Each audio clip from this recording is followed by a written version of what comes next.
आप सभी को मेरा नमस्कार।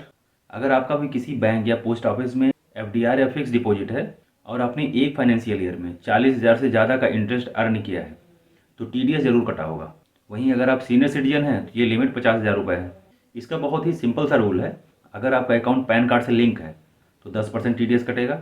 अगर पैन कार्ड लिंक नहीं है तो इंटरेस्ट पर 20% का टीडीएस कटता है। ये टीडीएस यानी टैक्स डिडक्टेड एट सोर्स वो अमाउंट है जो बैंक आपको दिए गए इंटरेस्ट में से काट कर गवर्नमेंट को देता है एज ए टैक्स। तो इस वीडियो में मैं आपको टीडीएस बचाने के 3 तरीके बताता हूँ जिसको यूज करके आप अपना टीडीएस जीरो कर सकते हैं। तो जानते हैं पहला तरीका। एक फाइनेंशियल ईयर में 40,000 रुपये जो इंटरेस्ट अर्न करने की लिमिट है ये बैंक वाइज है।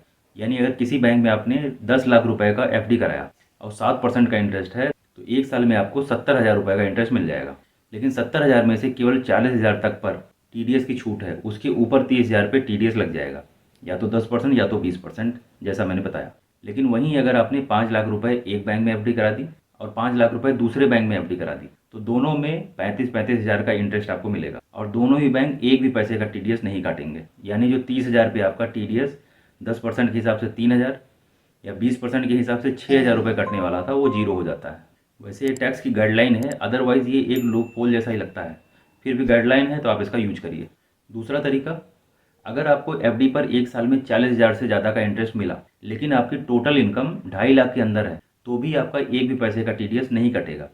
लेकिन उसके लिए गवर्नमेंट ने 2 फॉर्म इशू किए हैं, फॉर्म 15G और 15H। अगर आपकी एज 60 साल से कम है तो आप 15G सबमिट करेंगे और अगर आप सीनियर सिटीजन हैं तो आप 15H सबमिट करेंगे। लेकिन ये उन्हीं को सबमिट करना होता है जिनकी टोटल इनकम 2.5 लाख के अंदर है। इसमें वो डिक्लेयर करते हैं कि मेरी जो भी इनकम है वो टैक्सेबल नहीं है। तो आपको ये 15G या 15H भर के बैंक को सबमिट करना होता है और बैंक उसको आपके एफडी से लिंक कर देता है। लिंक करने के बाद बैंक टीडीएस नहीं काटेगा। लेकिन आपको एक प्रैक्टिकल इशू भी जानना चाहिए।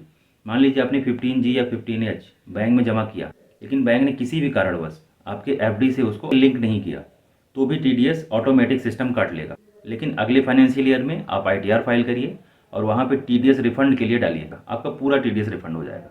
तीसरा केस, अगर आपकी इनकम भी 2.5 लाख से ऊपर है और एक फाइनेंशियल ईयर में आपको इंटरेस्ट भी 40,000 से ऊपर मिल रहा है तो भी आप इनकम टैक्स रिटर्न फाइल करके पूरा टीडीएस रिफंड क्लेम कर सकते हैं। क्योंकि इनकम टैक्स रिटर्न में 2.5 लाख से ऊपर की इनकम पर भी 50,000 रुपये का स्टैंडर्ड डिडक्शन हर किसी को दिया जाता है। यानी अगर आपको एक फाइनेंशियल ईयर में 90,000 रुपये भी इंटरेस्ट अर्न हुए हैं तो 40,000 रुपये तक वैसे ही टीडीएस नहीं कटेगा और ऊपर का जो 50,000 है इसको स्टैंडर्ड डिडक्शन से क्लेम करके अपना टीडीएस जीरो कर सकते हैं। तो आशा करता हूँ ये तीनों नियम आपने अच्छे से समझ लिए होंगे और आगे इसका फ़ायदा आप ज़रूर उठाएंगे।